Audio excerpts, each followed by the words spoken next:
Hi friends, నేను మీ గురుమూర్తిని.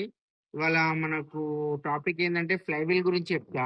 ఈ flywheel నుంచి 2 పనులుంటాయి. ఒకటి, ఇంజిన్ స్టార్ట్ అవ్వాలి, ఇంజిన్ రొటేట్ కావాలంటే మనకి గేర్ ఉంది కదా, ఈ మనకు ఏదైతే స్టార్టర్ మోటార్ ఉంటుందో ఆ స్టార్టర్ మోటార్ సపోర్ట్ తీసుకొని దీని నుంచి ఇంజన్ రొటేట్ చేయడానికి ఇది సపోర్ట్ చేస్తుంది. ఇంకొకటి మనకు క్రాంక్ సెన్సర్, ఇంజన్ ఏ పొజిషన్ లో ఉందో తెలుసుకోనికి ఇట్లా సపోర్ట్ చేస్తుంది. సో దావి ఆ రెండు వెహికల్ ఇంజన్ కి సపోర్ట్ చేస్తుంది. దాంతో పాటు ఈ ఫ్లైవీల్ ఏరియా ఏదైతే ఉందో, ఈ ఫ్లాట్ ఏరియా ఏరియాలో మనకు క్లచ్ ప్లేట్ అనేది కూర్చుంటది. ఈ క్లచ్ ప్లేట్ కూర్చునే ఏరియాలో మనకు కస్టమర్స్ కంప్లైంట్ చేస్తారు. వెహికల్ హీట్ అయినాక ఏమైతుంది, మనకు జర్క్ వస్తుంది మూవ్ చేసినప్పుడు, ఫస్ట్ గేర్ కానీ సెకండ్ గేర్ కానీ మూవ్ చేసినప్పుడు దడ దడ దడ అని కూడా మూవ్ అవుతుంది అని చెప్తుంటారు కంప్లైంట్. చెప్పినప్పుడు మనం మౌంటింగ్స్ అవన్నీ చెక్ చేస్తాం.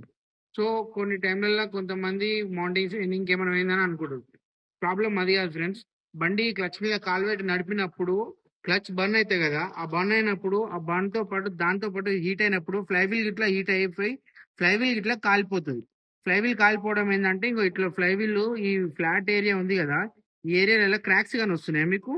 ఇక్కడ లైట్ గా క్రాక్స్ ఎక్కువ వస్తాయి, పగిలిపోయినట్టు క్రాక్స్ వస్తాయి. ఈ ఎయిర్ బబుల్స్, ఇట్లా హీట్ బబుల్స్ వస్తాయి.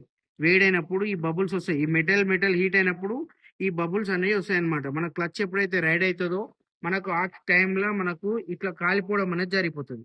ఈ కాలిపోవడం వల్ల మనకి ఏమైతుంది అంటే, బండి అనేది ఫస్ట్ గేర్ మూవ్ చేస్తాం, వెహికల్ స్టార్ట్ చేసి మూవ్ చేస్తాం కదా, అప్పుడు దడ దడ దడ అని కూడా మూవ్ అవుతుంది. ప్రాబ్లం ఇది. వెహికల్ హీట్ అయినప్పుడు మళ్ళీ ట్రాఫిక్ లో ఉన్నప్పుడు ఇట్లా సేమ్ అదే ప్రాబ్లం వస్తుంది. వెహికల్ ట్రాఫిక్ సిగ్నల్ దగ్గర ఆపినప్పుడు బండి సెకండ్ గేర్ ఫస్ట్ గేర్ వేసి మూవ్ చేస్తాం కదా, మూవ్ చేసినప్పుడు మనకు ఇట్లా ఇట్లా ఇట్లా అని కూడా వైబ్రేషన్ తోటి వస్తుంటాయి అనమాట.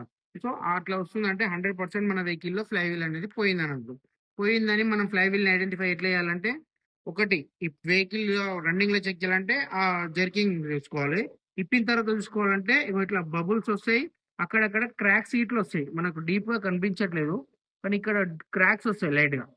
దాన్ని బట్టి మనం ఫ్లై వీల్ పోయింది అనేది గెట్ చేయొచ్చు. ఓకేనా ఫ్రెండ్స్, థ్యాంక్ యూ, బాయ్.